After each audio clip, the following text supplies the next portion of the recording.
Subscribe कीजिए हमारे YouTube channel नाते रजा को और बेल आइकन को प्रेस कीजिए जिससे आपको हर रोज न्यू वीडियो की नोटिफिकेशन सब्सक्राइब।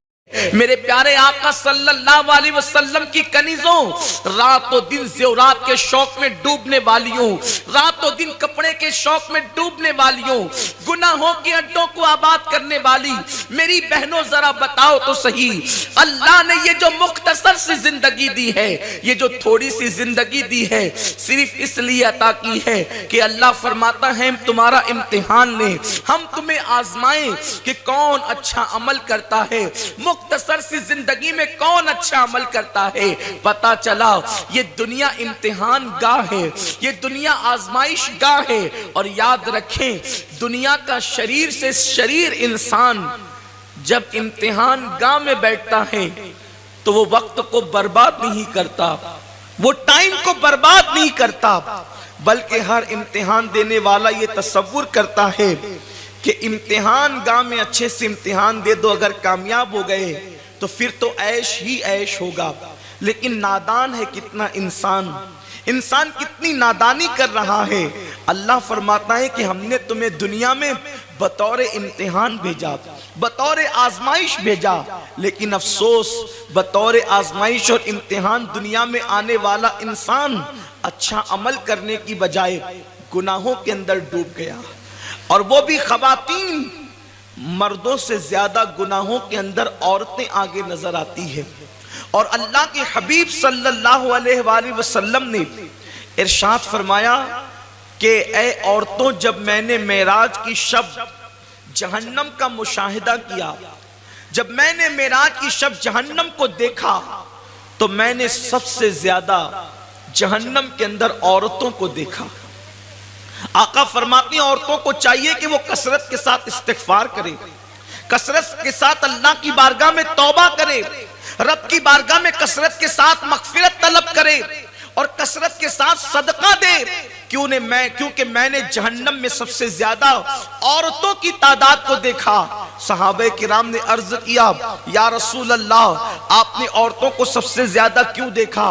तो आकाए करीम ने एक मकाम पर बयान फरमाया कि दो सुर्ख चीजों की वजह से, यानी जाफरान और सोने की मोहब्बत की वजह से वो लोग जहन्नम के अंदर पाई गई। और सैयदा फातिमतुज़ ज़हरा की जो रिवायत है, मैं वो रिवायत बयान करके अपनी गुफ्तगू को उसी पे तमाम करना चाहता हूं। सैयदा कायनात मलके फिरदौस बरी सैयदा फातिमतुज़ ज़हरा मखदूमाए कायनात फरमाती हैं, एक मर्तबा मैं अपने बाबा जान अल्लाह के हबीब सल्लल्लाहु अलैहि वसल्लम से मुलाकात के लिए उनके घर पर गई। मौलाए कायनात भी मेरे साथ थे। हम जैसे ही रसूल पाक के घर में दाखिल हुए तो हमने क्या देखा कि अल्लाह के रसूल सल्लल्लाहु अलैहि वसल्लम सरे अनवर झुका करके मेरे आकाए करीम रो रहे हैं। हुजूर अलैहिस्सलाम की आंखों में आंसू है, सरकार की आंखों से आंसू गिर रहे हैं। सैयदा कायनात मखदूमा कायनात मलके फिरदौस बरी सैयदा फातिमतुज़ ज़हरा फरमाती हैं, मैंने अपने बाबा को रोता हुआ देखकर अर्ज किया, मेरे बाबा आज रोने की वजह क्या है? कौन सी चीज आपको रुला रही है? आप अपने घर में बैठकर तन्हाई में क्यों रो रहे हैं या रसूल अल्लाह? तो मेरे आका सल्लल्लाहु अलैहि वसल्लम ने फरमाया, ऐ बेटी फातिमा, अगर तेरे सिवा कोई सवाल करता तो शायद उसको जवाब न दिया जाता। फातिमा सुनो सुनो, मैं आज इसलिए रो रहा हूं कि जब मैं मेराज पर गया था तो मेराज पर जाने के बाद मैंने जहन्नम का जो मुशाहिदा किया था, जहन्नम को जो मैंने देखा था, तो वो जहन्नम का हौलनाक मंजर मुझे रुला रहा है। मैंने जहन्नम के अंदर 5 औरतों को और एक रिवायत के मुताबिक 6 औरतों को जहन्नम का अजाब सहते हुए देखा था। मैंने औरतों को जहन्नम के अजाब में मुब्तला देखा था। मेरे आका सल्लल्लाहु अलैहि वसल्लम फरमाते हैं, ऐ बेटी फातिमा, वो 6 औरतें जहन्नम के अंदर ऐसे दर्दनाक अजाब में मुब्तला थी कि आज उस अजाब का तसव्वुर करके मेरी आंखों में आंसू आ रहे हैं। वो औरतें जहन्नम का अजाब भुगत रही थी। हजरत सैयदा कायनात सैयदा फातिमतुज़ ज़हरा ने अर्ज किया, बाबा जान, क्या मैं पूछ सकती हूँ कि वो जो 6 औरतें थी वो किस अजाब के अंदर गिरफ्तार थी और क्यों अजाब में गिरफ्तार थी? तो मेरे आका सल्लल्लाहु अलैहि वसल्लम फरमाते हैं, ऐ बेटी फातिमा, मैंने जब जहन्नम का मुशाहिदा किया तो मैंने क्या देखा कि एक औरत जहन्नम के अंदर बालों के बल जहन्नम की खूंटी से बांध दी गई है और उसको औंधे मुंह लटकाया गया है। मेरे आका सल्लल्लाहु अलैहि वसल्लम की कनीजों, जरा दिल के कानों से इस हदीस मुबारका का मफहूम समात करना और बहुत तवज्जो के साथ सुनना। दुनिया में पहली और आखिरी मर्तबा आने वालियों, मेरे रसूल ने फरमाया दुनिया मज़रातुल आखिरा, ये दुनिया आखिरत की खेती है। दुनिया में जो बोओगे आखिरत में वही पाओगे। मेरे आका मुस्तफा जाने रहमत सल्लल्लाहु अलैहि वसल्लम फरमाते हैं, नंगी औरत जहन्नम में अपने बालों से जो है वो खूंटी से बांध दी गई थी। कौन सी खूंटी? जहन्नम की वो खूंटी जो जहन्नम की आग से बनी हुई थी। अल्लाह अल्लाह। और फिर बालों के बल बांधी गई थी और औंधे मुंह लटकाई गई थी। आप जरा बताएं, एक औरत अगर अपने बच्चे को दूध पिला रही हो और नन्हा सा बच्चा अपनी माँ के बालों को खींच लेता है तो औरतों की चीख निकल जाती है। एक कमजोर सा नन्हा बच्चा अगर माँ के बालों को खींच ले तो औरतों की चीख निकल जाती है। औरतों के जिस्म में सबसे ज्यादा कमजोर और नाजुक तरीन कोई चीज है तो वो उसके जिस्म के बाल हुआ करते हैं। अगर बालों को कोई खींचे तो कितनी तकलीफ होती है। मेरी बहनों लरस जाओ। आकाए करीम सल्लल्लाहु अलैहि वसल्लम फरमाते हैं, जहन्नम की खूंटी से उस औरत को औंधे मुंह लटकाया गया था। आकाए करीम सल्लल्लाहु अलैहि वसल्लम की कनीजों, एक तो औंधे मुंह और दूसरा जहन्नम की खूंटी से, और तीसरी बात नीचे से जहन्नम की आग भड़काई जा रही थी। मेरे आका फरमाते हैं, मैंने पूछा जिब्रील ये कौन औरत है और इसको क्यों अजाब दिया जा रहा है? तो जिब्रील अमीन ने अर्ज किया, या रसूल अल्लाह सल्लल्लाहु ताला अलैहि वसल्लम, ये आपकी उम्मत की वो औरत है जो बाजारों के अंदर बेपर्दा घूमा करती थी। ये अजनबी मर्दों से पर्दा नहीं किया करती थी, जो अपने सर पे दुपट्टा नहीं रखा करती थी और ये बेपर्दा घूमने की आदी थी। इस वजह से इसको ये अजाब दिया जा रहा है। ऐ खातून जन्नत की कनीजों, आज खवातीन का हाल क्या है? आज औरतों का हाल क्या है? सीरियल देखकर, सिनेमा देखकर, नाविले पढ़कर आज की औरतें इतनी आजाद ख्याल हो चुकी है, इतनी आजाद ख्याल हो चुकी है कि दुपट्टे को मफलर बना दिया गया है। आज बेपर्दा घूमना औरतों ने फैशन के नाम पर इस नहुसत को इतना आम किया है कि अल अमानो वल हफीज। ऐ खातूने जन्नत की कनीजों, आज अपने जिस्म की नुमाइश कर रही हो, लेकिन जब ये तुम्हारा नाजुक वजूद सीनफे नाजुक कहलाने वाली खवातीन, जब तुम्हें बेपर्दा घूमने की वजह से, जब तुम्हें दुपट्टे को सर पे रखने की बजाय गले में लटकाने की वजह से, जब तुम्हें दुपट्टे को मफलर बनाने की वजह से जहन्नम के अंदर औंधे मुंह लटकाया जाएगा। तुम्हारे नाजुक तरीन बालों को जहन्नम की खूंटियों से बांधा जाएगा। उस वक्त तुम्हारा क्या हाल होगा?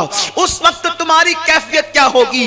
दुनिया के अंदर मुसीबत में गिरफ्तार हो जाती हो तो लोग मदद के लिए आ जाते हैं, लोग बचाने के लिए आ जाते हैं, मगर वहां कोई बचाने वाला ना होगा। वहां कौन गमगुसार होगा? वहां कौन मदद करने वाला होगा?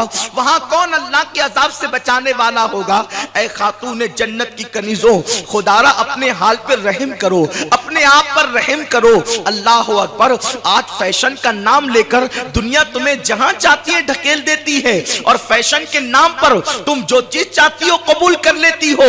ऐ खातून जन्नत की कनीजों, कान खोल करके सुन लो, इतने कीमती दुपट्टों से तुम्हारी तिजोरियां भरी हुई है, फिर भी तुम अपने बालों को छुपा नहीं पाती। जरा सोचो तो सही, मेरे नबी की शहजादी सैयदा कायनात मलके फिरदौस बरी मखदूम कायनात सैयदा फातिमतुज़ ज़हरा के पास सिर्फ एक दुपट्टा था, एक दुपट्टा, और वो एक दुपट्टा भी अल्लाह अकबर की शान का था। आज की औरतें तो ऐसा दुपट्टा ओढ़ भी नहीं सकती। सैयदा फातिमा के पास एक दुपट्टा है जिसमें 16 पेवन कपड़ों के लगे हुए हैं और 17वां पेवन अल्लाह अकबर लगाने के लिए सैयदा फातिमा के पास कपड़ा न था। तो सैयदा ने मौलाए कायनात से कहा, ए अली 17वीं मर्तबा मेरा दुपट्टा फटा है, کپڑے کی ضرورت ہے، کوئی کپڑا تو ہو تاکہ میں اپنے دوپٹے کو پیون لگا دوں۔ مولائے کائنات نے فرمایا فاطمہ اس وقت اپنے گھر میں کپڑا نہیں ہے، اور بظاہر اس وقت اتنی حیثیت جو ہے روپیے پیسے کے حوالے سے نہیں کہ تمہیں کپڑا جو ہے وہ پیون کے لیے لا کر کے دیا جائے۔ ہمارے گھر کے اندر اونٹ کا چمڑا موجود ہے، اونٹ کے چمڑے کا پیون لگا لو۔ اے خاتون جنت کی کنیزوں، سیدہ کونین کے دوپٹے میں 16 پیون کپڑوں کے لگے تھے اور ایک 17واں پیون اونٹ کے چمڑے کا لگا تھا، اور اس کے باوجود بھی غیرت فاطمی کی شان یہ تھی کہ ان کے سر کے دوپٹے کو کبھی چاند و سورج نے بھی نہیں دیکھا۔ میرے امام کہتے ہیں جس کا آنچل نہ دیکھا مہو مہر نے، اس ردائے نزاہت پہ لاکھوں سلام۔ آج ہزاروں روپیوں کے دوپٹے پہن کر بھی تم اپنے آپ کی حفاظت نہ کر سکی، اور سیدہ فاطمہ نے 17 پیون والا دوپٹہ پہن کر اپنی عصمت کی یہ حفاظت کی ہے کہ میرے آقا فرماتے ہیں میری بیٹی فاطمہ نے اپنی عصمت کی ویسی حفاظت کی کہ اللہ نے قیامت تک فاطمہ کی اولاد پر جہنم کی آگ کو حرام کر دیا ہے۔ آج خواتین کو فیشن کے نام پہ جو دینا چاہتا ہے لے لیتی ہے، سیریلوں کے نام پر بے پردگی لی جا رہی ہے، سیریلوں کے نام پر مردوں کے ساتھ ناجائز تعلقات لیے جا رہے ہیں، سیریلوں کے نام پر ماں باپ کے ساتھ بغاوت لی جا رہی ہے، سیریلوں کے نام پر عریانیت لی جا رہی ہے، سیریلوں کے نام پر اللہ اس کے رسول کی بغاوت لی جا رہی ہے، سیریلوں اور فلموں کے نام پر ننگا پن قبول کیا جا رہا ہے۔ کان کھول کر سن لو، دنیا کی جو قومیں مرنے کے بعد زندہ ہونے کا تصور نہیں رکھتی، دنیا کی جو قومیں قیامت کے دن پر ایمان نہیں رکھتی، وہ جو چاہے کر لیں، ان پر افسوس نہیں، لیکن تمہیں تو یہ یقین ہے کہ ہمیں مرنے کے بعد اٹھایا جائے گا۔ ہمارے یہاں جنت کا عقیدہ ہے، ہمارے یہاں جہنم کا عقیدہ ہے۔ جانتی ہیں آپ اللہ کے رسول صلی اللہ علیہ وآلہ وسلم فرماتے ہیں میں نے جہنم کے ایک گڑھے سے عورتوں کے چیخنے چلانے کی آواز سنی۔ آقا کریم صلی اللہ علیہ وسلم فرماتے ہیں جہنم کے گڑھے سے میں نے عورتوں کے چیخنے چلانے کی آواز سنی۔ ایسی آوازیں چیخنے چلانے کی آ رہی تھی کہ جس کو سن کر کے کلیجہ منہ کو آتا تھا۔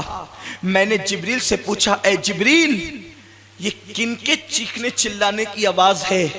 تو جبریل امین نے عرض کیا یا رسول اللہ یہ آپ کی امت کی وہ عورتیں ہیں جو ناجائز و حرام چیزوں سے میک اپ کیا کرتی تھی، ناجائز و حرام چیزوں سے سنگھار کیا کرتی تھی۔ آج چہرے کو خوبصورت بنانے کے لیے عورتیں بیوٹی پارلر میں جاتی ہیں، انہیں نہیں پتا کہ یہ بیوٹی پارلر میں جانا اور چمڑی کو خوبصورت بنانا اور ظاہری حسن کی طرف اپنے آپ کو لگا دینا انہیں کس انجام پر پہنچائے گا۔ آج سب کچھ یہی ہو گیا، دنیا دنیا دنیا اور صرف دنیا، ڈوب گئے لوگ دنیا میں، قبر کو بھول گئے۔ اپنے چہروں کو ہزاروں روپے خرچ کر کے خوبصورت بنانے والی میری بہن، تجھے نماز پڑھنے کا موقع نہیں، تجھے تلاوت قرآن کا موقع نہیں، تجھے اللہ کی عبادت کا موقع نہیں، تجھے تسبیح و تحلیل کا موقع نہیں۔ سن لو، اگر دنیا میں ناجائز و حرام چیزوں سے تم نے میک اپ کیا اور اپنے جسم کو خوبصورت بنایا، اس جسم کو قبر کے کیڑوں کے سوا اور کوئی نہیں کھائے گا۔ وہ جسم قبر کے کیڑوں کے سوا اور کسی کی غذا نہیں بنے گا۔ اس لیے اگر اپنے آپ سے تمہارے دلوں میں سچی محبت ہے، اگر تمہارے دلوں میں اپنے آپ سے پیار ہے، تو میری بہنوں صرف دنیا میں نہ ڈوب جاؤ بلکہ اپنی آخرت کے لیے بھی تو کچھ کرو، اپنی آخرت کے لیے بھی تو کچھ انتظام کرو، اللہ کے عذاب سے بچانے کے لیے بھی تو کچھ کوشش کرو۔ میری بہنوں تم اتنی نازک ہو، تمہارا دل اتنا نرم ہے، اتنا چھوٹا ہے تمہارا دل، اگر کوئی تم کو زور سے ڈانٹ دیتا ہے تو تمہارے آنسو نکل جاتے ہیں۔ اے میری بہن، جب تو شوہر کی ڈانٹ پر رونے لگتی ہے تو خدا کا عذاب تو کیسے برداشت کر سکے گی؟ اے میری بہن بتا تو صحیح، تو اللہ کا عذاب برداشت کرنے کی طاقت کہاں سے لائے گی؟ اگر اللہ اپنا عذاب کسی پہاڑ پہ ڈال دے تو پہاڑ پگھل کر کے پانی بن کر بہنے لگے، جب خدا کا عذاب پتھر جیسا پہاڑ برداشت نہیں کر سکتا تو میری بہنوں تم تو بہت نازک ہو، صنف نازک ہو، تم کیسے برداشت کر سکو گی؟ اتنے گناہ کر رہی ہو، اتنے جرائم کر رہی ہو اور اللہ کے غضب کو دعوت دے رہی ہو، اللہ کے عذاب کو دعوت دے رہی ہو، سوچو کیسے برداشت کرو گی؟ تم نہیں برداشت کر سکتی، نہیں برداشت کر سکتی، نہیں برداشت کر سکتی۔ اس لیے اپنے نازک جسم پہ رحم کرو، رب کی بارگاہ میں توبہ کرو، اللہ سے ڈرو، مذہب کی طرف پلٹ جاؤ۔ فلمی اداکارہ اور سیریل کی اداکارہ کو آئیڈیل بنانے کی بجائے سیدہ فاطمہ الزہرا کو آئیڈیل بنا لو، اما عائشہ صدیقہ کو آئیڈیل بنا لو، جناب خدیجہ الکبریٰ کو آئیڈیل بنا لو، ام سلمہ، ام المومنین جویریہ، حضرت سودا، ام حبیبہ کو آئیڈیل بنا لو، تاکہ تمہاری زندگی دنیا کی بھی کامیاب ہو جائے اور آخرت کی بھی کامیاب ہو جائے۔ اللہ کے حبیب مصطفیٰ کریم رؤوف الرحیم غیب داں نبی صلی اللہ علیہ وسلم فرماتے ہیں میں نے جہنم میں دیکھا کہ کچھ عورتیں ہیں، ان کی چمڑی کو آگ کی کینچی سے کاٹا جا رہا ہے۔ کچھ عورتیں ہیں، ان کی چمڑی کو آگ کی کینچی سے، تھوڑی دیر کے لیے تصور کریں، پیاز کاٹتے کاٹتے اگر چھری سے انگلی کٹ جائے تو پورا دن چلاتے پھرتی ہو، لیکن میرے رسول فرماتے ہیں سچے سچے نبی غیب داں نبی صلی اللہ علیہ وآلہ وسلم کہ میں نے دیکھا کہ جہنم میں کچھ عورتوں کی چمڑی کو آگ کی کینچی سے، آگ کی کینچی، دنیا کی کینچی سے کاٹا جائے تو بھی ہم برداشت نہیں کر سکتے۔ میرے آقا فرماتے آگ کی کینچی، اگر اس آگ کی کینچی سے کاٹنے کا تھوڑا تصور جمانا ہے تو کبھی کسی کا آپریشن ہو تو جا کر کے دیکھ لینا، ڈاکٹر بے ہوش کرتا ہے، انجیکشن لگاتا ہے درد کی اور بڑی نزاکت کے ساتھ تھوڑا سا کاٹتا ہے، پھر ٹانکے دے دیتا ہے، پھر درد کے انجیکشن لگاتا ہے اور دوائیاں دیتا ہے، پھر بھی مریض ہوش میں آتا ہے تو چیختا چلاتا ہے، روتا ہے۔ اتنی نزاکت سے ڈاکٹر نے کاٹا، اتنی دوائیاں دی درد کی، اتنے انجیکشن دیے درد کے، پھر بھی انسان کو کٹنے کا درد ہوتا ہے۔ جہنم کی آگ کی بنی ہوئی کینچیوں سے جب چمڑیاں کٹے گی تو کیا حال ہوگا؟ یہ کسی لیڈر کا قول نہیں، ارجلہم بما کانوا یکسبون، اللہ تو تمہارے منہ پہ مہر لگا دے گا، زبان نہیں بول سکے گی، تمہارے اعضاء اللہ کی بارگاہ میں کلام کریں گے اور تم نے جو کچھ کیا ہے یہ سارے اعضاء گواہی دیں گے۔ اس وقت انسان پچھتائے گا میں تو ان اعضاء کو اپنا سمجھتا تھا لیکن یہ اعضاء تو خدائی جاسوس نکلے۔ یاد رکھنا میری بہنوں، اس وقت پچھتانے سے کام نہیں چلے گا۔ اللہ نے زندگی پہلی اور آخری مرتبہ دی ہے، خدا کے لیے اسے ناکام مت بناؤ، اسے کامیاب کرنے کی کوشش کرو، گناہوں سے توبہ کرو، رب کی بارگاہ میں رجوع کرو۔ اللہ تبارک و تعالی کہنے سننے سے زیادہ ہم سب کو عمل کی توفیق عطا فرمائے۔ گفتگو